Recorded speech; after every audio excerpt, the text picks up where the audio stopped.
I've known my whole life that I desired to be a mother, but I was in no rush. When we found out we were pregnant, we were over the moon. We were excited.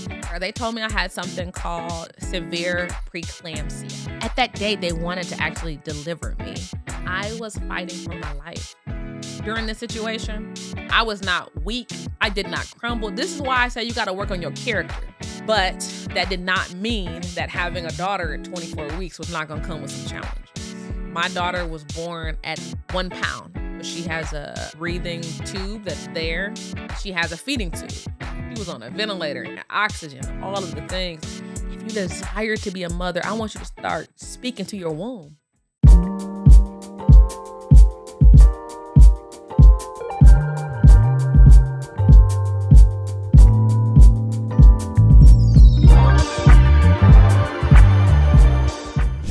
Welcome to Finally Healed with Jessica Lundy podcast, where we prioritize mental health, self-care, and embrace our healing journey together.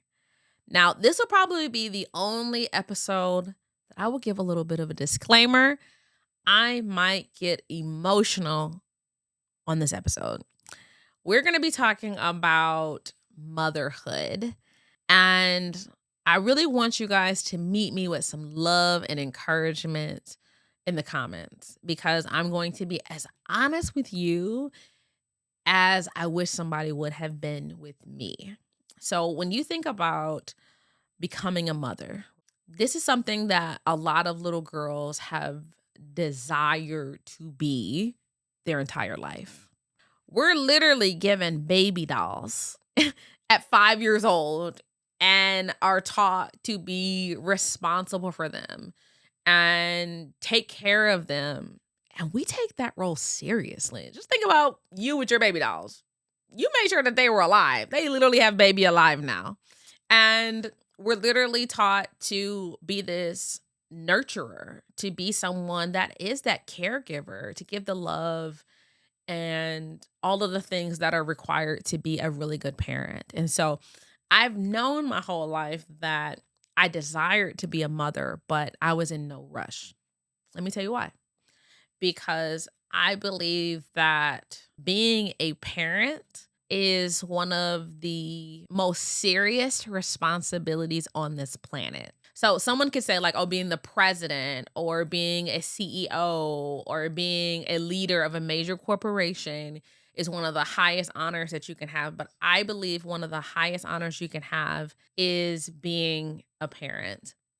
And so I have always taken that role and responsibility very seriously. So I knew that I was going to be of a little bit more of a mature age, sister's still young and looking good. Okay. But more of a mature age to be a parent, because I wanted to make sure that I was healed prior to bringing trauma into someone else's life. I have the privilege and the honor to coach hundreds, if not thousands, of people. And I have seen so many people tell me stories about their trauma from their childhood, from their father not being in their life, from all of these different circumstances. Really, it came from parents not being healed prior to having their child. So I knew with the knowledge and the wisdom that I had prior to that I was going to on purpose wait to have children. And so my husband and I were married 8 years prior to us conceiving our daughter. And so for us, we had built that solid foundation. I had a clear vision of what it would look like to have a child, to have a daughter. We were going to travel the world, do all these amazing things. Like, I'm already thinking about The Nanny. Did anybody else watch the show The Nanny when you were a kid and you just assumed that you were going to have enough money to have a nanny? I just always assumed because of the show that I was going to have a nanny, right? Like, I remember watching the Cosbys being like, that's the kind of family I'm going to have. Like, I'm going to have this beautiful family and this big house. Like, that's the one thing I love about them classic TV shows is they really showed how beautiful having a family was. Like, I'm looking forward to the day that we have those Taco Tuesdays or going to my daughter's first recital. Like those are things that were a part of the vision that I desire to have as a mother.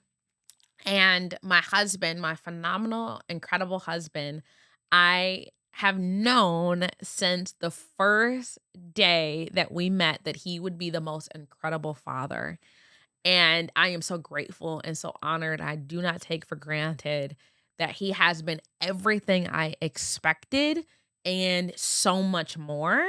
Because growing up without a father, my father passed away when I was 10 years old when he was on tour. He was a musician, just a phenomenal, talented human that contributed so much to the music industry, but he did pass away when I was young. So I grew up without a father. And honestly, before then, he wasn't really involved. But I'm so grateful that my mother never said one negative word about my father. She always talked about him like he was the most incredible human on the earth. And all I have is love and admiration for him. But growing up in a single household, I knew that I wanted to have a strong foundation as a family. So my vision was clear on what I desired to have. So when we found out we were pregnant, we were over the moon. We were excited. I promise you from day one, because I do have a very close relationship with God. So I knew early on that I was pregnant. I knew early on that I was having a daughter. I knew early on her name and actually the meaning of her name, baby Abigail. Some of y'all know baby Abigail, our sweet, precious baby. And so I do get a lot of people asking me, like, why haven't we posted pictures of Abigail? And I'm going to get into that as well. But I had a very clear vision of what I wanted. By month one, y'all, I had a baby shower planned out. I had watched 100, if not 1,000 YouTube videos on all this stuff from motherhood. But nothing could have prepared me at week 23 to have gained 60 pounds in 4 months and be so swollen that I could not feel any feeling in my feet. I almost passed out in the shower because of how much pain that I was in. And I remember having a conversation with my amazing best friend, shout out to Marquita, who prayed for me. Y'all, when y'all are thinking about friendships, you need someone who's going to be there for you. Like, not just talk about themselves. Like, she would check on me throughout my pregnancy. And I'll never forget when she was like, something's going on. Like, you need to go to the hospital immediately. And my friend saved my life. And the only reason that my friend knew what was going on was because my husband reached out to her. That's why you have to be with somebody who's going to support you, going to have your back. He knew something was wrong, and he knew it needed to come from a specific person's voice that I would hear like an alarm to take action. Y'all, when I went into that hospital, the nurse was like, they immediately like rushed me like I was going to have to go into labor. And I'm thinking like, this is my first child, so I don't really know how this works, but I know at 4.5 months pregnant, like you're not supposed to be having no kid. Like that's a little bit too much premature. And so when I went there, the lady was like, oh, you look 9 months pregnant. Like I thought you were like full term. And at that point, that's when I realized that I had gained so much weight. Now, let me do this a little caveat. I was not eating for two. I didn't change my diet. I was actually eating pretty clean. I was working out. Like I was not working out. Let me be honest. I wasn't working out, but I was walking. They day to walk, I was walking, right? So I was doing all the things like nothing had changed. When I got there, they told me I had something called severe preeclampsia. And when they checked my blood pressure, it was like 200. And it was supposed to be way less than that. And at that day, they wanted to actually deliver me. Y'all, good old Google. Shout out to Google. I Googled the likelihood of survival at 23 weeks and it said low. So I started going week to week. Likelihood of survival at 24 weeks. It said 50% better than 23 weeks. And in real time, I told the doctor that I was not delivering, that I was going to have to at least wait to 24 weeks. But most likely, I'd rather just stay on bed rest. They transferred me hospitals because the hospital that I was at did not have a NICU. Y'all, this is so crazy. The day that I had my daughter, my husband literally decided that we were going to bring like everything but the kitchen sink. So y'all, we had bought a refrigerator. We bought a microwave. We were like, listen, if we're going to be here, let's at least be comfortable. Okay. Let's get some Tempur-Pedic, sheets. It's like we're gonna get all the fixings, okay? We're gonna make this into a palace. We're always already thinking about decorating the walls. And so at that moment, I was like so comfortable. I was like, yeah, I could spend another few months here. Now, let's pause for a minute. I am an international, well-renowned speaker. So what does that mean? If I'm only 5 months pregnant, I'm still a part of a tour. Y'all, the day that I delivered my daughter, I was supposed to be in Northern Georgia. 2 days after that, I was supposed to be in the Dominican Republic. Like, I was actually on tour. Like, I had to call my agent and be like, hey, like, pause the tour, put out a press release. Like, we had to go through all of the things in real time as I was fighting for my life. I'll never forget a conversation my husband and I had to have, like, in real time on, if I don't make it, like, I want you to take care of our daughter. Like, you can take care of our daughter. And then also, if they have to choose between me or her, you're going to have to choose her. That is a conversation that nobody should have to have, because nobody wants to have to choose between their wife that they've been married to for 10 years and a baby they have not even met. That is still a hard, challenging conversation to even think about having to have. But as you feel your health declining, y'all, they don't give you a second. They ain't like TV. They don't give you a second to process the decisions that you're having to make. And all of a sudden, as we think I'm doing pretty good, a swarm of team comes in. It's like, we're delivering the baby now. Mind you, 2 hours prior, they told me I could stay another few months. And now in a split second, my blood pressure was at like 220. Like, I was about to die. Y'all, at that point, I don't really remember anything else. I just really don't remember anything else. I kind of blacked out. I ended up having to get 4 epidurals. Now, my initial vision was to have a doula there, a birthing plan. Y'all, maybe some water. I see that on Instagram. I'm like, that looks cool. I want something spectacular. I was going to have the scents playing. I was going to have like worship music. Like, we're going to bring this baby into like an atmosphere. Like, it was going to be a vibe. I had an outfit. None of that happened. And to be honest, that's what they say, like, man makes a plan and like God laughed. Like, God was rolling, like on the floor laughing, like hysterically, because none of that went out the window. And at one point, y'all, they forgot to even go get my husband. Like, we were halfway through the C-section and they like, oh snap, her husband isn't here. Let me go get him. Crazy, y'all, crazy. And let me just answer a question I know y'all asking. I know some of y'all, like, as I'm telling you this story, you might be thinking like, oh, if she had a Black woman doctor and they listened to her, like, this wouldn't have happened. No, let me be clear. My doctor was a Black woman and this still happened. We can do everything on paper in a moment's notice. Sometimes situations happen and we got to pivot.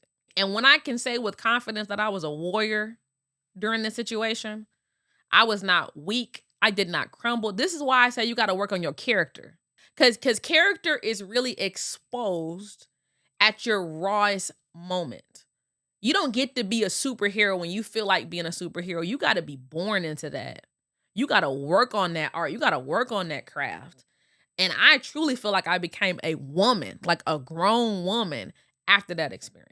So when I think about fear, when I think about unbelief, when I think about doubt, like, I feel like a superhero. I had so many friends tell me throughout my career. Early on, my managers, being in the TV industry, always told me that to wait to have children. To really, like, having children would be a distraction. But my very successful friends told me the opposite. They said, when you have a child, you're going to be the most successful version of you, because what you're going to have to endure to actually have a child will really put you through the fire. And I went through the fire and it didn't burn me. I came out so strong and resilient, but that did not mean that having a daughter at 24 weeks was not going to come with some challenges. My daughter was born at 1 pound. Like a pound. And we went on a journey. That journey led to 285 days in the hospital. Shout out to CHOA, Children's Hospital of Atlanta. They held us down. Amazing hospital, one of the best hospitals in the country. I'm grateful to live in Georgia and for my daughter to have received exceptional care. There were times when they actually brought in specialists to make sure she was well. One of the prayers that I prayed, I hope nobody watching this has to go through anything. But the reality is, children are born with challenges. One of the main things that we pray for is, I want a healthy child. You know, people say, do you want a boy, you want a girl? I want them to be healthy. You need to start defining what healthy is. Some of you have children that have special needs. Some of you have children that are blind, that are deaf. Some of you have children that have such rare diseases that you might be trying to tell them to your family and your friends and they don't even understand. I just want to tell you, I see you. I see the struggles and the challenges that you're going through, the isolation that you're feeling. I see you. And you're not alone. Let me tell you one thing that helped me get through going through 285 days, 9 months with my daughter at the hospital. Y'all, them Facebook groups. I know in a day and age of Instagram and TikTok, Facebook doesn't seem like cool and exciting. Y'all, them Facebook groups saved my life. My daughter has a trach, so she has a breathing tube that's there, and she has a feeding tube. When I tell you, like, when we came home, she was on a ventilator and oxygen, all of the things. I'm sitting there looking at my car like, do they upgrade you to an SUV when your child has all of this medical equipment? Because this is not about to fit in my car, okay? Cute little car I have, you know? But we made it work. So some of the things that feel like they're going to break you, some of the things that seem like they're too much, some of y'all that have older children, and they might have told you things and you're like, how are we going to come back from this? You came back from it. So to the moms out there, I want to say that you're the most resilient people on the planet. You're the most extraordinary human, and you deserve to receive your flowers every day. I know people get excited about Mother's Day, but you deserve for it to feel like Mother's Day every day. You deserve to be around people that understand you and get you and love you and support you and champion you because you deserve it. You also deserve that day off. I realized that self-care during that experience and during my current experience, really, it wasn't optional. It was a life. We were at the hospital every day. And y'all, oh my God, I can't believe I forgot this part. I was still like pumping, like breast milk. Like, that's crazy. Like, with the amount of stress that I was under, I was taking them cookies. Y'all, shout out to the cookie industry. The people making them lactation cookies, they're delicious. I never forget like it was yesterday. It was like a sea salt caramel one. Why was them cookies delicious? I almost wanted to buy some the other day because they were so good. I've been delivered. I don't need those cookies any longer. But I did everything. Like, I learned about myself because breastfeeding was the hardest thing in my life.